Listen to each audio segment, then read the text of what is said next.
Am I on? Can you hear me? We're on. I just want to say there weren't any artists on that last panel, and we're very involved in the market, unfortunately. But I felt a little infantilized at times because, like, we don't always make art just for the market. We're making art for ideas, sometimes I'm thinking about Marilyn Minter when when I'm making something. I'm responding to these amazing artists that came before me into art history. I don't need a gallerist to edit me. And I want to work collaboratively with my gallerists, and I'm a mature adult.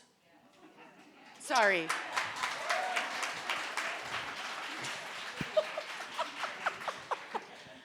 That was Andrea Bowers.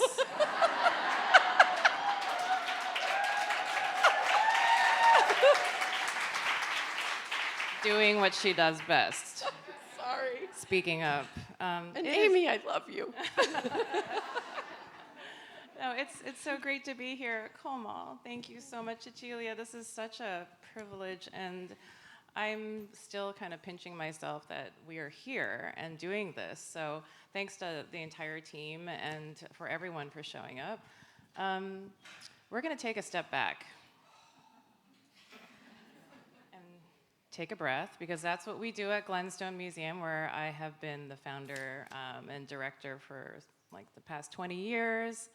And I know Andrea shares a very deep, abiding love of nature with me. And this talk is called Women Have Always Thought Like Mountains. What do mountains have to do with women? Well, it's a slogan I found because I come out of a tradition of CalArts of image and text-based work, and people like Mary Kelly and Charles Gaines, and also making work about activism. I always think that it's the heart that gets people and not necessarily the facts. And, one of my main subjects is feminism. So one of the pieces, it's a neon piece that kind of deals with ecofeminism. And I was searching for quotes, and I found this quote, this quote that Emily just stated: women have always thought like mountains. And it's one of those, it doesn't really, there was a 1949 environmentalist male who said something about we need to think like mountains, but the word women wasn't in it, and nobody really knows where this slogan came from, but it's something I think about over and over and over again. So basically, it's pretty obvious. It's about wisdom. It's about a long time. Like, it's almost like women think in centuries. Women think in, generations. And our ancestors think through us, and we think about the children 400 years from now, and maybe we have to make slow decisions. I love that. So I would love you to talk about time and about that, how that slogan works in Glenstone, and how Glenstone is maybe different as an institution because of your focus on time and environment. Yeah, thank you. I like how you deflected straight to me. Because Andrea has this thing where she's always trying to amplify another woman's voice. I will answer the question, and then I'm going to volley it back to you. So Glenstone Museum was founded on the idea that an art experience can be amplified and sharpened in a sort of environment. And what we do is we work very hard to create the conditions for the optimal aesthetic experience. And we combine an experience of art, nature, and architecture. And those of you who will have a chance to visit will be able to really feel it. We immerse you in a total sensorial experience. And it's a kind of preparatory experience for you to be, to avail yourself of what the artist is trying to say. I truly believe that time is an essential component of receiving the messages of an artist, of communing with other people who are in the space with you so that you can have a collective experience of the art. And sometimes the impact of an artwork doesn't affect me until weeks and months later because I have to kind of integrate it. I have to think about it. I have to talk about it. I have to meditate on it. Today, when everything is coming at us, so fast, everything is fast. We're talking about volume and velocity, right? The volume and velocity of just information is such an onslaught. Don't we get to have some moments of pause? I think in today's world, Glenstone exists as a kind of resistance against this kind of fast information fire hose that we're trying to drink from all the time. And there's something kind of radical about just being silent. So that's what we do. And it reminds me of what you've said before, which is radical patience, right? And in your work with activists. So talk about, and you've worked with a number of activists over the years. I mean, I was like reading up on your press releases before coming here, and a lot of the descriptions talk about, that you combine activism and art, in your work. I see the two as completely intermingled. That you're not making art about activism. Your work is activism. Your work is about the collaborations and the relationships that you sustain with the incredible people that you've encountered. So how does that happen? How does that germinate when you meet someone or you come into contact with a movement and then decide, I'm going to spend some time on this? I don't really come into contact with them. I seek them out to the point where they can't take it anymore, in a way. But as a young woman at CalArts, I went to CalArts in 1990 to 92, and it's famously known for the first feminist art program, but if you look at the history, it only lasted 2 years. And the archives were thrown out in the super shop, which is the wood shop, in the dumpsters, and were recovered and later put in, I think, Otis's library. So, I don't know, I've kind of spent, since I got out of school, a lifetime trying to figure out what feminist pedagogy was and what conceptualist pedagogy was. But I taught, basically she taught me, but Suzanne Lacey put me in her public practice graduate program to teach for 9 years, and that pretty much changed my life. Also, I taught at Irvine in the most radical kind of political program back in the 90s. And it was a multicultural program, and it really, really schooled me a lot. It was humbling, but I think it really changed how I understood my privilege and what I wanted to make work about. But I am a contradiction in that I spend hundreds of hours alone by myself drawing, and then I have this whole social life where I love people. And my first piece about an activist, I was feeling like there was no hope of ever having an art career, so I might as well just do what I love. And my mom was dying of brain cancer. And so I would drive up to see her in San Luis Obispo, and I heard about this tree sitter. And I would stop, and somehow I couldn't deal, like that tree equated to my mom. It was a 400-year-old oak tree. And so I just started recording it because the people were so amazing supporting it, And it was like postmodernism. Postmodernism was so depressing to me, like the end of history, the end of invention, the end of everything. It was like really a painful time. And these activists totally embrace me, go where the love is. And so when I reach out to an activist because I'm in love, it's like my happy place, being at a protest march. I am not good, so Suzanne Lacey community organizes.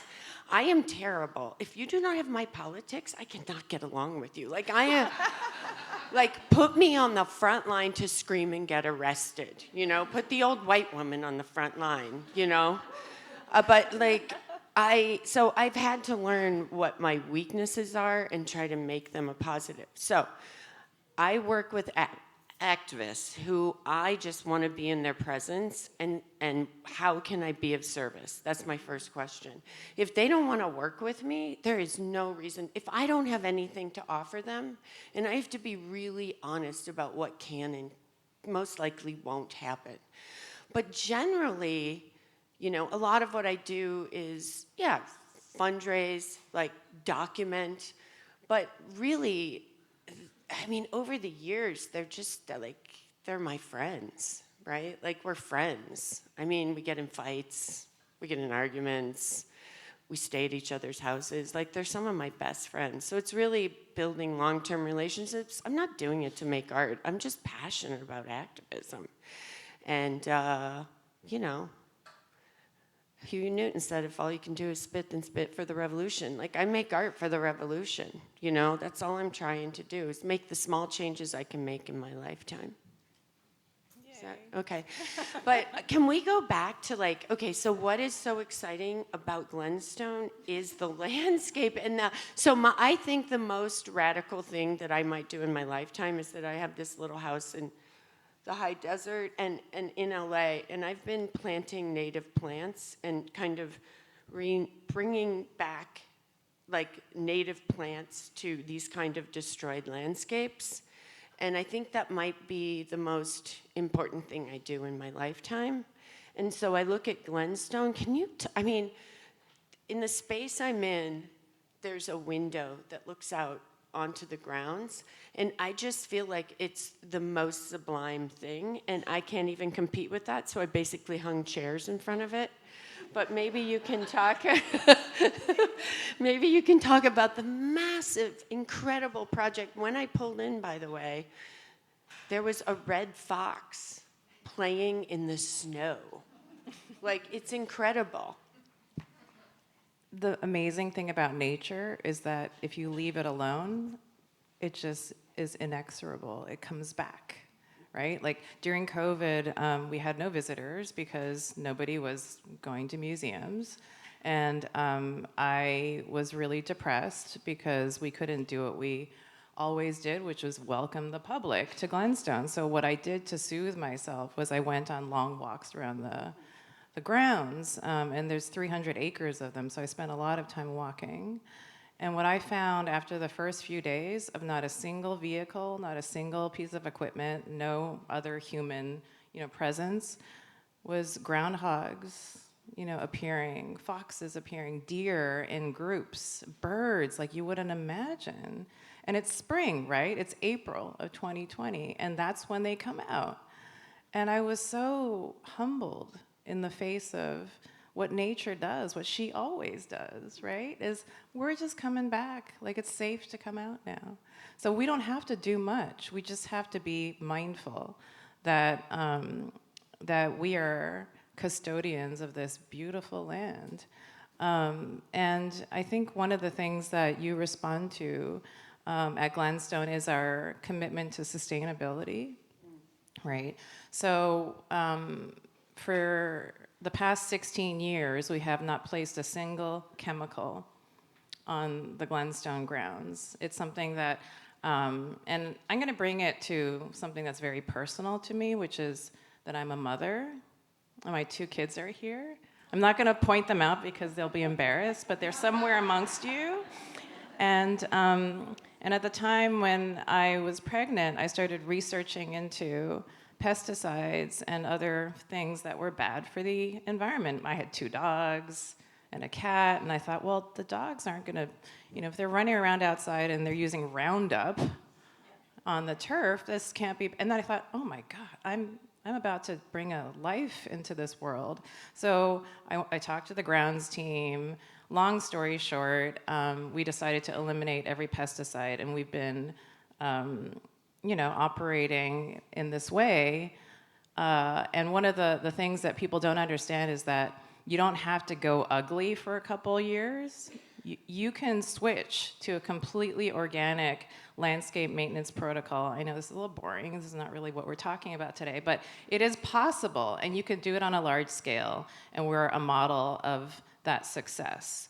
So we quietly do this work because I think being a role model is one of the things that we're really good at, and we have all this information, and we provide tips and processes and lessons for any concerned citizens who want to do this in their own backyard.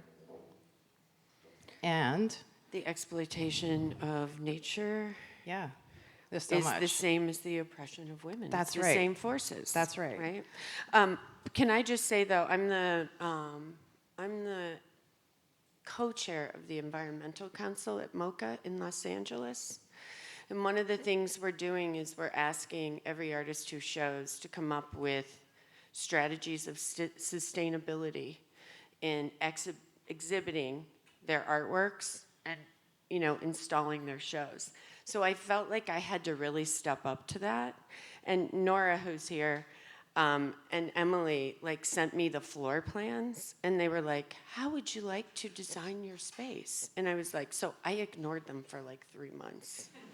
I was like, I do not even know. I would set up walls. I would what? So finally, I really avoided them because so finally I went and I visited and I saw the Jenny Holzer show. So I've been thinking a lot about ecosystems versus ecosystems. I like that.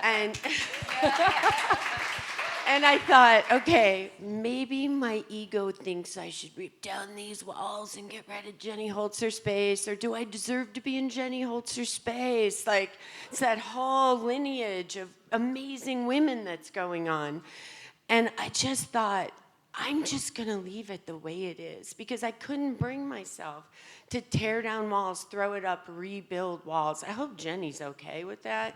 Oh, but I decided to go with ecosystems and not egosystems. And on top of it, there's a whole lineage of, I think the only thing we bought new was some poofs, and 2 sawhorses that will be used in the shop after I'm gone.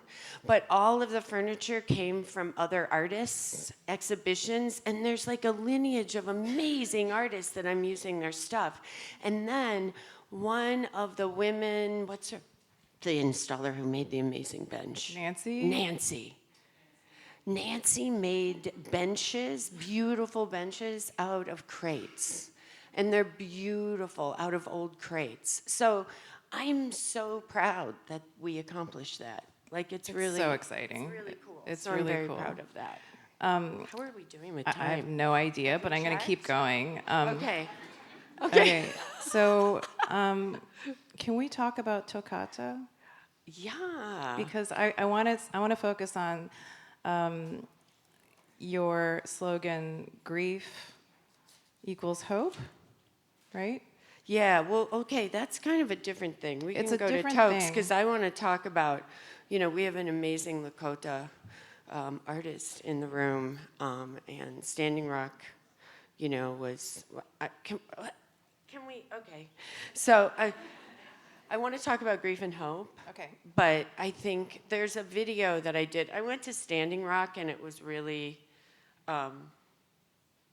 humbling for me, because I was like, I took a camera and I never got it out. And I was just it was such an alternative way of managing. I mean, were you there? There were when I was there were 30,000, it was 30,000 people. And that 30,000 diverse people. I mean, the retired military was there when I was there. It was crazy, and there was a blizzard. And that the beauty of respecting elders, the respect for women, the respect for Mother Earth was mind-blowing. So I just decided I needed to learn and not make anything. Actually, there was a storm, and so you realize what your skills are. I spent the entire time cleaning hotel rooms because the staff couldn't get there and the elders were sitting on the floors, and I was like, this is not okay. So I'm an obsessive cleaner, the way I obsessively draw.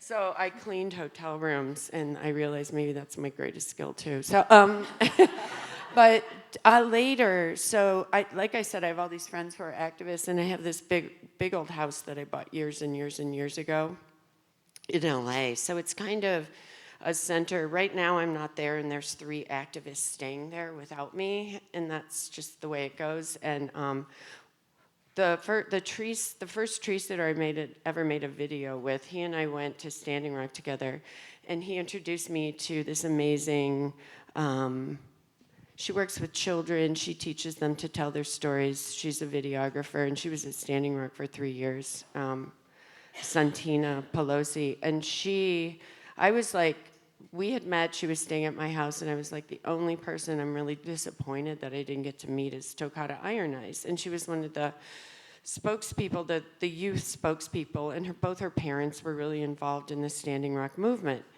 And she's like, well, Toccata's like coming. Can she stay here? Like, can we stay here? And Toccata's amazing. And so, I don't know, like during COVID, we just became friends, and I love her, and she spent most of COVID with me.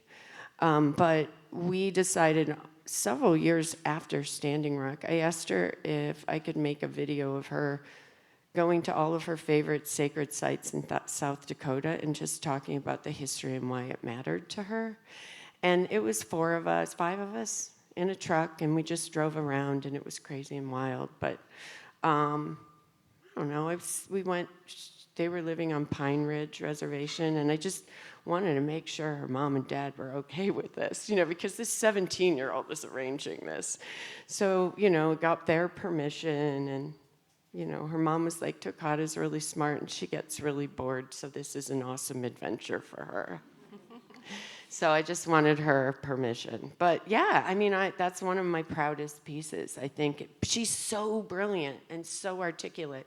And I just wanted to make something that her parents would be proud of, Like, this is my 17-year-old kid, and she's really awesome. But it's she's so articulate, it's quite awesome. And now she's in film school in New Mexico, so she will be here for the opening on the 18th and 19th.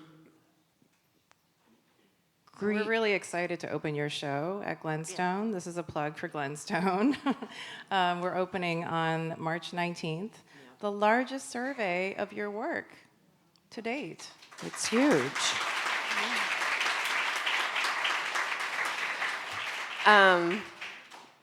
I do want to talk about grief and hope, but I'm going to read something about. So I think a lot of people think, what are these 2 women doing together? They're like total opposites in a certain way. And I also often feel like Pigpen when I'm, from the Peanuts, when I'm at Glenstone. I'm like dropping things. I'm messy. Like, look at this, right? Like, I'm a mess. But so I think, and I've been trying to figure out what Glenstone is about. I think it's really, really complicated. And when I was in my 20s, after grad school, I was going from place to place visiting earthworks. And it was scary, and you're following these crazy directions, like at the rock, at the, at that fence post, turn left, whatever. And I think that Glenstone, being there, like, I've been thinking a lot about this, like the emotionalness of it and how I feel, and but it's a lot like visiting Nancy Holt's sun tunnels, because it's really hard to get to. A lot of people complain that they can't get in. It's a journey, but when you get there, and it's supposed to be all of this, because you're not going into a white cube and walking out in 5 seconds and looking at the work for like 5 or 10 seconds, you're meant to spend a really long time there. Like when you get to sun tunnels, you're like, I think I'm gonna camp here. And you're supposed to see that thing from day to night, and you're supposed to see it from all these, you're supposed to see the landscape around it. Like it's an awesome experience, and you're forced to spend a lot of time there. And I think that Glenstone is very much like that. And so anyway, also I've been trying, I'm interested in studying people, and I've also been trying to figure out Emily a lot. And I just wanted to read this. So Simone Weil is one of my favorite philosophers. Her writings were never, she was French, she was never published until her death. I think she died of tuberculosis, but she had really bad headaches. And she was an amazing activist. And with my mom dying of brain cancer, I think a lot about really bad headaches. And Simone Weil wrote, all natural movements of the soul are controlled by laws analogous to those of physical gravity. Grace is the only exception. So my mom and Emily defy gravity. Like, they're incredibly graceful people. I live in gravity. Gravity is my power. And so then Simone said, grace fills empty spaces, but it can only enter where there is a void to receive it. And it is grace itself which makes this void. This is hard because it reminds me of my mom. She has created this graceful void where I get to put my gravity. So that's why we're together.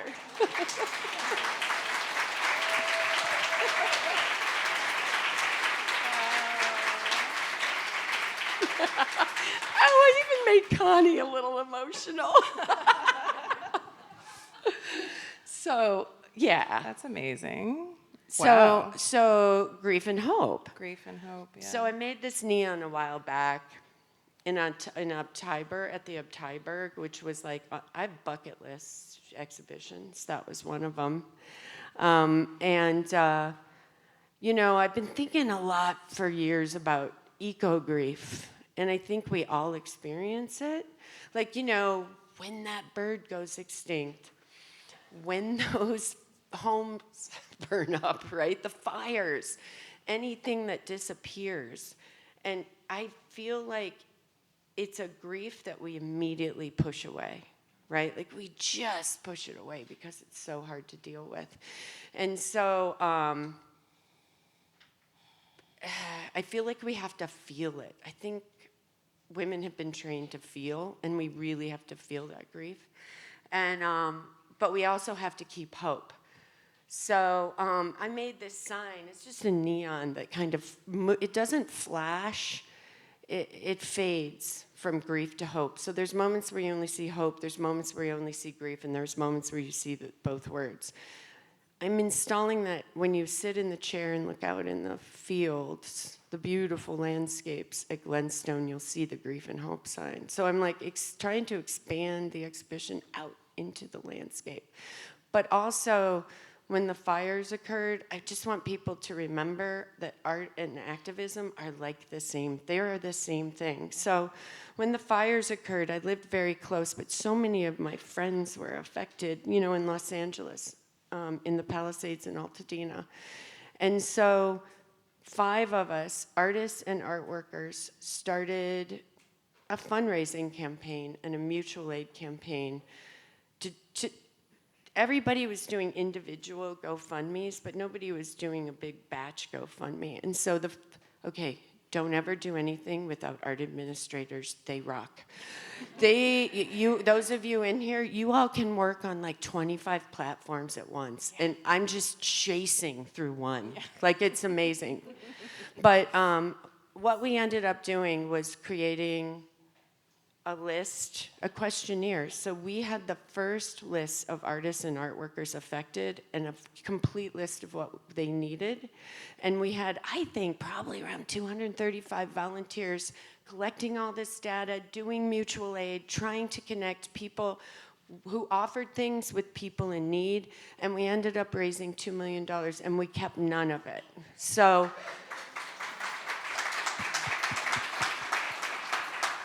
now, so I think that's an artwork. I think that's social engagement. I think I learned that through making art, right? Art taught me to do that. So art is big and expansive in what it can be. But now it gets to be an artwork. It gets to be a neon again. You know, it gets to move somewhere else. So I want to talk about grief. Is that okay? Yeah. Okay. Okay. Okay. Can we talk? Okay, we're done, right? We're out of time. Last question. Oh, Okay. no. Don't I get to? Okay. Oh, do you want to go? No, let's go. Maybe I Okay. can push it back to you. Okay. So I have been walking through your show, which is not yet done, but almost.